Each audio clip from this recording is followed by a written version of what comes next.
usa. Easy! Ay, ito muna! Buwelta muna tayo, kaya ang gasolina, naunsa na.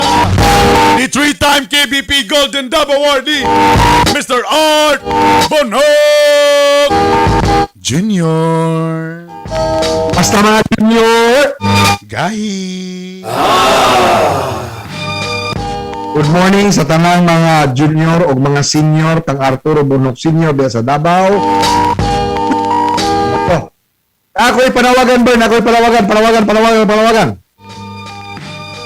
Mga motorista, patubil na mo karong adlaw ay ugma adlaw Martes. Ug kini kada Martes. Presyo sa lana napod musaka. Hoy! Ang gasolina muosbaw iso kada litro.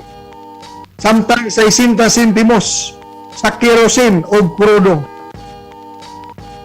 Kahit Bernie, ini na ang ikalimang simana Uy, sa pagpadayong pagsaka sa presyo sa lana. Super o operator, igo na lang sa pag-murmur. Kusog mo saka ang presyo sa lana. Gamay gyapon ang ilang kitas pasada. Pangutana sa mga tsuper, kanusa ka mo os ang presyo. Kay kini ang butang nga makapakatol sabot sa ilang kakaupaw nga ulo. Asangin pirmi sa mga kumpanya sa petrolyo. Ang presyo di nila kontrolado. Ay taas daw ang demand sa international market na alang sa mga driver samot kining makafait. Nagpapaapekto po daw ang pagsaka sa presyos petrolyo kay kusog ang dolyar batok sa piso. Pangutana sa mga driver, wa bay mahimo niini ang gobyerno. Ay nakita matag adlaw, di igo gikan pamahaw. Ilang bulsa arang nakasinaw. Ug sige na lang taon panghupaw.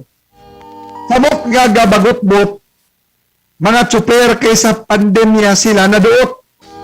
Kamay na kaayo ang musakay sa ilang jeep bawal maghuot. Tungod sa sitwasyong maot, pag uli, wa na'y makuot. Samot kay ang naong ni Mrs.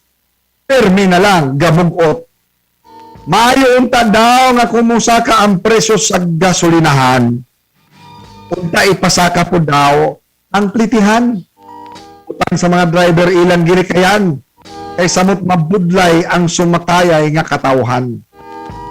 Panawa sa sektor sa transportasyon, ngadto sa mga naa sa posisyon, partikular sa Energy Department, nga buhatan kini og assessment.